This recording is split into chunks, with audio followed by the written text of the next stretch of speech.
กาสบายดีเด้อสบายดีสวัสดีเด้อทุกคนวันนี้มาอยู่กับซองน้องออนสาวลาวไต่เด้อวันนี้น้องออนสิพาทุกคนมากินกุ้งเนาะทุกคนกุ้งแต่ว่า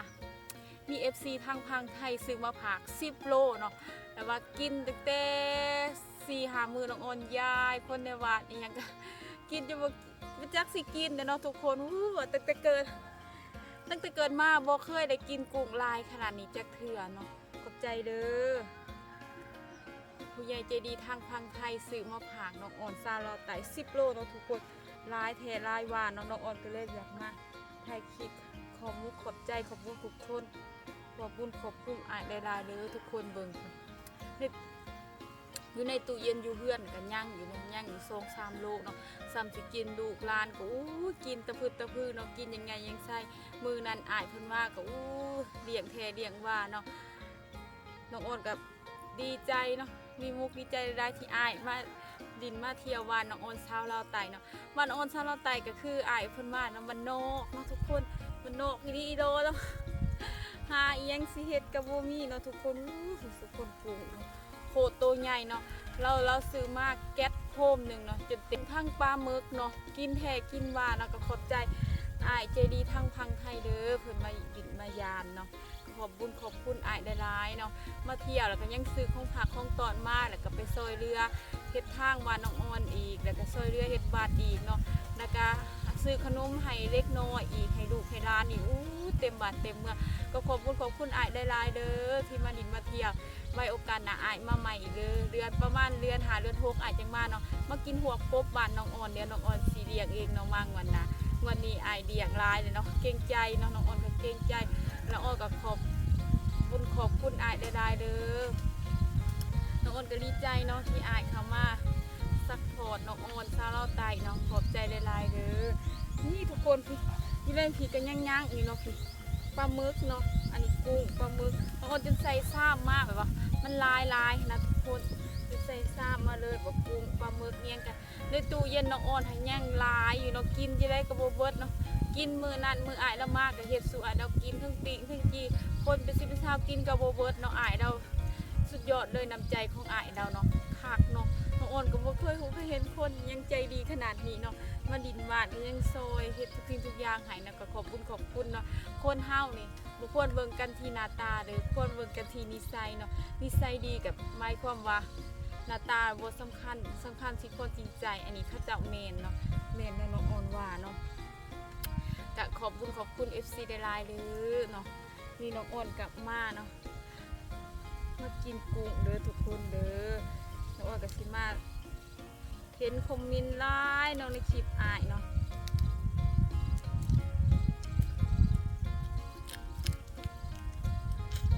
แซ่บเนาะทุกคนเนาะมีคอมเมนต์หนึ่งถามว่าน้องอ้อนกล้องร้อนบดจับบ่น้องอ้อนกล้องร้อนบดจับบ่ให้ค่ะบ่น้องบดจับน้องอะไรเพิ่นมาเพื่อกันเลยโทรบอกแฟนบอกนะเพิ่นมาเพื่อกันมากับไก่น้ำเจียวเพิ่นเน่แต่ก็มีคนขับรถมาให้เพิ่นเน่เนาะจับเด้อทุกคนเด้อถ้ายังมาหลินมาเที่ยวอะไรเด้อเสียบนะทุกคนน้องอ้อนบกล้ากินดิบเนาะในใจก็อยากกินอยู่ดิบเนาะแต่บกล้ากิน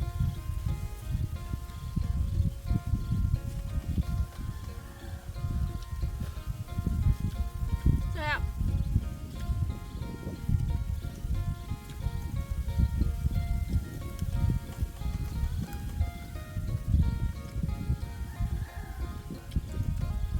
บอกเลยตั้งแต่เกิดมาบ่เคยได้กินกุ้งลายขนาดนี้จะเพื่อนหรอก10 โลทุกคนเบิ่งแก๊สโฟมหนึ่งนะใช่ปะเห็นอายแล้วมาตัวน่ะคนดีใจเลย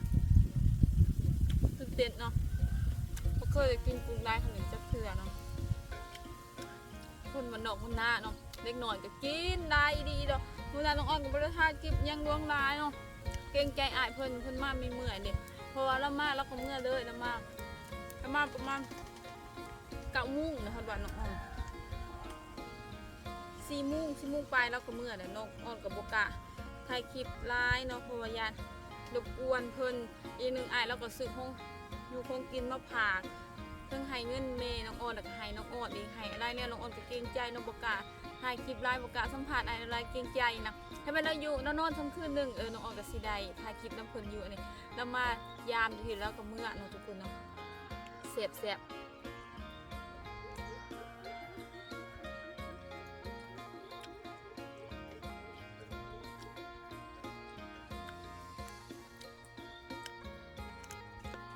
น้องออนก็มากินยูแคมน้ำเซ่เด้อทุกคนเด้อมาเริ่มมากินน้ำกันเด้อทงผากจาก FC ทางบางไทยบ้านน้องออนบ่มีนะมีแต่กุ้งขี้ฟอยนะบ่มีกุ้งใหญ่แบบนี้เด้อทุกคนมีแต่กุ้งขี้ฟอย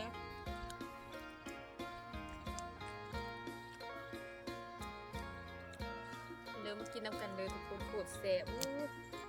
แล้วก็ขอบใจเด้อผู้ใหญ่ทางไทยหรือทางเมืองนอกเนาะก็ขอบคุณไม่ได้เนาะให้เพื่อนก็ได้มาเที่ยวมาดินมันคืออายเพิ่นว่าถ้ามีโอกาสก็สิมาอีกเพิ่นว่าอยากมากินหัวกบมาเด้อทุกคนเด้อ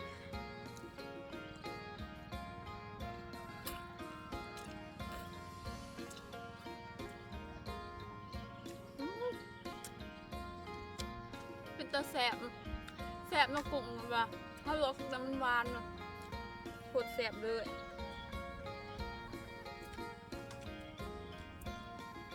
ให้มันกุ้งตัวน้อยๆแล้วแบบ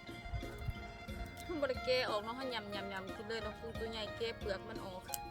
ถ้ามีแต่แกะบ่เป็นเนาะขั้นบ่แกะก็มันกินบ่ได้เนาะมันแข็งทุกคนเขาต้องได้แกะมันออกวันนอกวันหน้าเลยบ่จักขี้ไม้เสียบมาเลยมากินเลย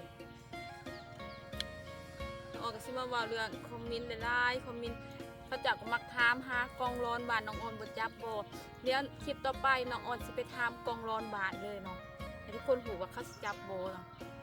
ใครอยากเบิ่งคอมเมนต์มาเนาะน้องออนสิไปสัมภาษณ์กองร้อนบาทเลย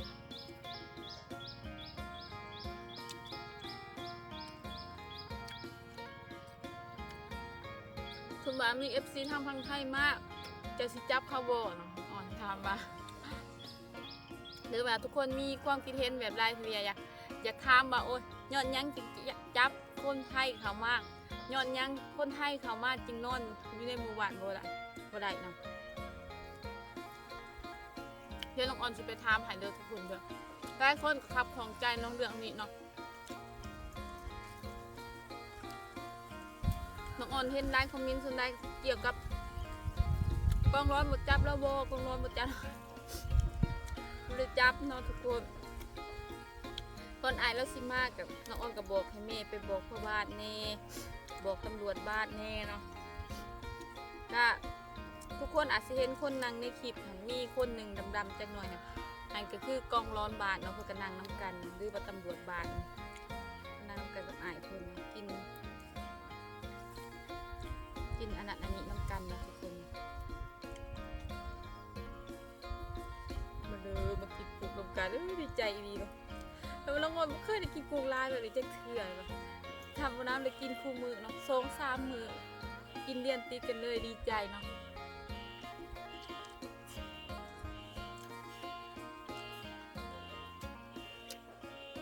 จับมาทุกคน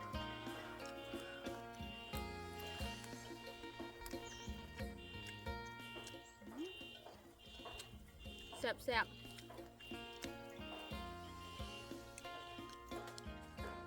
บ้านนี้น้องออนกับผ้าเมย์ไปห้องมอเนาะทุกคนน้องออนก็เริ่มถ่ายคลิปอาจสิบ่ชัดเจนเนาะเพราะว่ามันอยู่ในเมืองน้องออนกับโบกาถ่ายคลิปอีกอย่างนึงเขาขี่รถเลยซานไปเนาะตอนนั้นเมย์กับเพิ่นถ่ายเนาะถ่ายออกมามีแต่เป็นเลือดเนาะทุกคนน้องออนก็ตกใจลูกแต่สาวมากกับผ้าไปเซ่เนาะไปฮอดห้องโมแล้วกับห้องโมเต็มนอนจะเป็นได้ออกมานอนอยู่คลินิกเขาเจ้าข้างๆห้องโมนะเนาะน้องออนก็นอนอยู่หันเนาะคืนนึงเนาะคืนที่2กับมาเนาะตอนเล่นกับมาเพราะว่าให้เมย์มาส่งน้ำอยู่บ้านซากเลยบอกหมออยู่สุขเป็นน้ำเอาหมออยู่สุขสลาเขามาส่งหา ส่งญี่ปุ่นประมาณ2 ทงเนาะ2 ทงน้องออนก็ได้ให้เพิ่นมาส่งอยู่บ้านเนาะเพราะว่านอนอยู่เพื่อนเขาเอียงหนึ่งเงินกับพวกมีลวงลายเนาะไปมือนัดกับเบิด2 ด่านปลายเนาะ2 ด่าน3 ด่านทุกขารถขาล่าง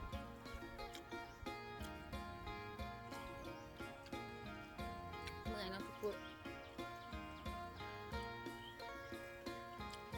มาเด้อทุกคนเลยปวดแสบเลยเมฆก็ดีขึ้นแต่ว่าบ่ทันได้ดีปานใดเนาะก็ให้แน่เนาะแต่ให้มันดีโดดมันก็บ่ดีแล้วเนาะแสบเนาะทุกคนมาเด้อมากินน้ำกันเด้อ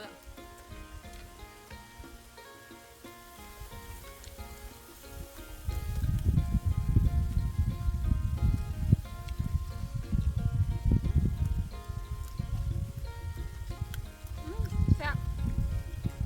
แซ่บผักท่านใครอยากมาดินบ้านน้องออนซาเราแตกอะมาหลายเด้อทุกคนเด้อแต่ว่าย่ำนี่ค่ะบ่มีอีหยังเนาะทุกคน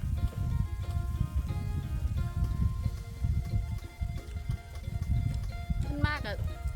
นอนซ้ำคืนนึงเนาะอยู่ซ้ำ2 มื้อจังเมื่อเนาะแต่ฉันแค่นี้น้องออนสิพาไปกินข้าวหวยเนาะอยู่หลังบ้านมีหวยเนาะแต่ว่าอ้ายเราหาเราพาเมื่อเนาะแต่ว่าเมื่อเนาะพาเมื่อเราก็เลยเมื่อเอียงบ้านน้องออนมันกับโบมีบัดผอกบัดผักของเฮมเนาะเนี่ยมันนอกเนาะทุกคนเนาะเราก็อยากอยู่ด้วยแต่แบบมันโบมีอีหยังเลยมีแต่หิมถ่ายหิมมันสิ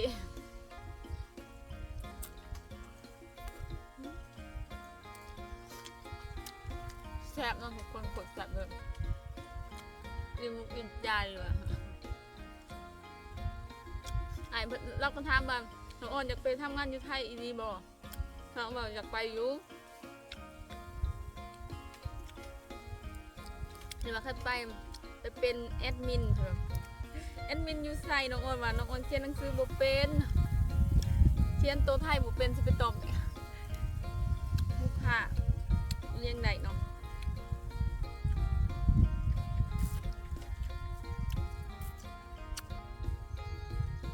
เสพเนาะทุกคนมาเด้อกินกันเลยเสพถึงมุกใจน้องออนกินสงสัยเบิดเลยที่ทราบนี่ก็เบิดเนาะอันนี้เป็นปลาหมึกเนาะทุกคนปลาหมึกแต่บริโซยเนาะแล้วซื้อหายถึงตัวนี้มันเป็นหนวดมันเป็นอันนั้นนะมันซื้อตัวเป็นโตหัวล้านกินจนเบิดเนาะน้องออนไปเซ่น้องมาบ่ท่านกุ้งในกุ้งมันลายเนาะปลาหมึกเราซื้อประมาณ5 โลปลาหมึกร้านเนาะอยู่เพื่อนนำจุดเกียนมันเลือแต่หนวดมันเลือแต่หางมันเลยหนึ่งนะแต่มันเป็นยังเนาะเลือแต่กุ้งเขาก็กินกุ้งที่กุ้งจะแซ่บเนาะเพื่อนค่ะยังประมาณโลปลาย2 โลประมาณ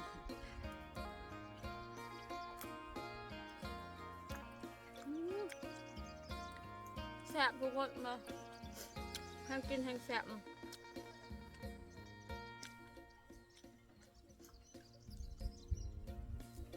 กินแห้งแซ่บเลยเด้อมาเดินกินกันเด้อทุกคนเด้อผู้น้องออนสิกินเบิดเนาะน้องออนลวกมาประมาณได้ละครึ่งลูกประมาณ10 ปลายโต50 โตหรือว่าบางครั้ง20 ตัวเก่งเนาะน้องออนกินเป็นธรรมดาแล้วจะเปลือกกองเลย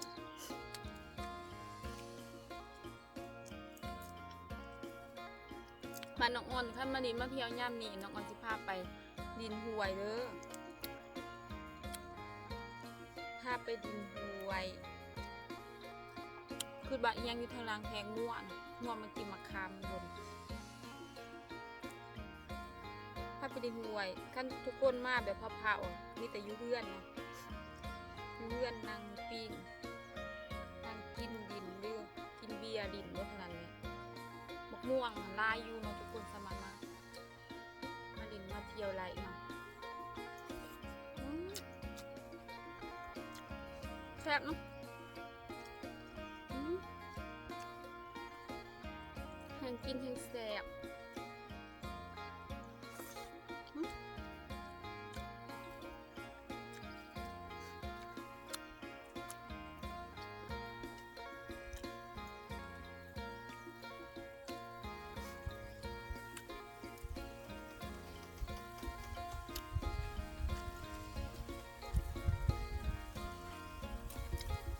มาเด้อทุกคนแล้วมากินน้ำกันน้องออนอิ่มแล้วจนดาบงเปลือกหัวจนกินเบิร์ด18 ตัวเลยเหลือ4 ตัวน้องกินเบิร์ดน้องกุ้ง20 ตัว20 ตัวกินเบิร์ดคือน้องออนก็เป็นคนตัวน้อยเนาะกินน้อยเดียวก็อิ่ม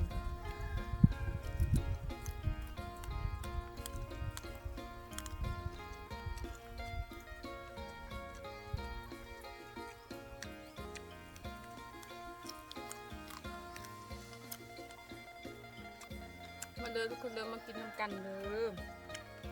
คือยากับนี่นะมากินกุ้งน้ำกันเลยมาดินมาเที่ยวบ้านน้องออนได้เด้อทุกคนเด้อน้องออนกับเห็นคอมเมนต์ได้คอมเมนต์เราคอมเมนต์มาวิ่งแนวเสพกับเสพสตรีนสินนี่แล้วให้คอมเมนต์มาลายคนร้ายเขาจับคอมเมนต์ทางกองร้อนบดจับบแม่นแท้บขั้นเมื่อหรือบาทซาร่านอนบาทเมื่อไรต้องเห็นได้คอมเมนต์ได้คอมเมนต์2 ยูคลิปอ่านแล้วมีแต่คอมเมนต์แนวนั้นเนาะกองร้อนจับบกองร้อนจับบได้จับเนาะสู้วันมากเนาะคือไอซิมาเทียวานน้องออนแล้วน้องออนก็สิไปบอกพ่อวานก่อนน้องออนพ่อใหญ่วานว่าพ่อใหญ่วานมี FC อยากมาเทียวานน้องออนมาไลยูโบคำว่าพ่อใหญ่วานว่าไล่เฮากะมาไลเนาะเฮาก็ไปบอกตำรวจบ้านเนาะกองร้อนบ้านว่า FC เพื่อซิมาลินอายมากินข้าวกินน้ำน้ำเพิ่นเด้อน้องออนก็ไปบอกแนวนั้นเนาะแล้วก็เขาจับก็มากินน้ำกันวันเมื่อกับเมื่อส่งเนาะส่วนนอนบ้านหันไดโบนอนบ้านหันถ้าเป็นกระทันหันน่ะก็นอนได้เนาะส่วนถ้าว่าอยากนอนก็ซ้ำคืนนึงก็คือสินอนได้เนาะคืน1 2 คืนประมาณนั้นได้อยู่เนาะประมาณนี้แล้วทุกคนเดี๋ยวขั้นน้องออนสิไปถามกองร้อนบ้านแบบว่าไปถ่ายคลิปน้องกองนวลบานเข้าตอบชัดเจนให้ทุกคนพังเลยเนาะคลิปต่อไปอย่าลืมทุกคนเข่าเบิ่งโฆษณาเพื่อน้องออนเลยเด้อขันอยากเบิ่งคลิปกองนวลบานเลยน้องออนจะไปถ่ายคลิปนำตำรวจบานให้หรือว่ากองนวลบานให้เนาะน้องออนจะไปทำโตหนาให้เด้อเนาะถ่ายคลิปให้เลยน้องออนจะยังน้อยน้องออนเลิกอย่างนี้แล้วน้องออนจะไปทำน้องออนว่าขอสัมผัสได้โบน้องอีกถามว่าเห็น FC ได้คนกับคอมเมนต์มาสนใจอยากรู้ว่ากองร้อนบานเมื่อ FC ทางวังไทยมาลินมาเที่ยววันซาลาวนี่ตำรวจสิจับโบกองร้อนบานเฮาสิจับโบน้องออนสิไปถามให้เด้อทุกคนให้ทุกคนของทียังของคาดใจเดียวน้องออนสิถามให้เนาะก็อย่าลืมทุกคนฝากเบิ่งโฆษณา2น้องออนซาวลาวไต่เด้อทุกคนเพื่อให้กำลังใจน้องออนถ่ายคลิปต่อไปเนาะสำหรับคลิปนี้ซาวลาวไต่เด้อทุกคนฝากทุกคนทำให้กำลังใจน้องออนเด้อทุกคนเด้อน้องออนกับมีความสุขเวลาถ่ายคลิปเนาะคือแบบว่าอุ่นใจเนาะที่มีทุกคนมาคอมเมนต์เขาบอกจ้าน้องกับน้องออนเนาะน้องออนก็คือแบบเป็นครอบครัวเดียวกันเนาะคันบ่มี YouTube น้องออนกับบ่ฮู้จักสิเฮ็ดหาอีหยังเนาะชีวิตน้องออนก็คือสิบ่มีค่าเนาะน้องออนคือสิจากโลกนี้ไปเนาะอย่างน้อยน้องออนก็มีกำลังใจจากทุกๆคนที่เข้ามาให้กำลังใจน้องออนซาวลาวไต่นะก็ขอบคุณทุกคนในไลน์ที่ให้โอกาสคนบ้านนอกบ้านนาคนนี้เนาะขอบคุณน้องออนขอบใจได้ๆเด้อที่สนมุกสนใจน้องออนซาวลาวไต่จากเด็กน้อยบ้านนอกบ้านนาเนาะ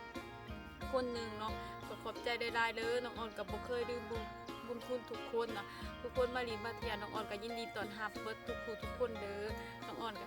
ฮักแพงเนาะน้องออนก็เป็นคือครอบน้องออนก็อยากเป็นส่วนหนึ่งของครอบครัวในน้องออนก็เบาผิดเบาถึงก็ขอโทษขออภัยทุกคนในไลน์เนาะน้องออนก็สิจบคลิปไว้เพียงเท่านี้ไปพบกันคลิปหน้าเด้อทุกคนฝากทุกคนกดติดตามเด้อน้องออนฮักแหละอ่านทุกคอมเมนต์ของทุกคนเนาะทุกคนมาลีมาเที่ยวมาไหลเด้อติดต่อหาน้องออนซาวลาวไต่ได้เด้อบ๊ายบาย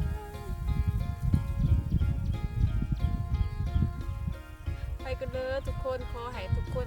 รักษาสุขภาพตัวเองในไลน์เด้อ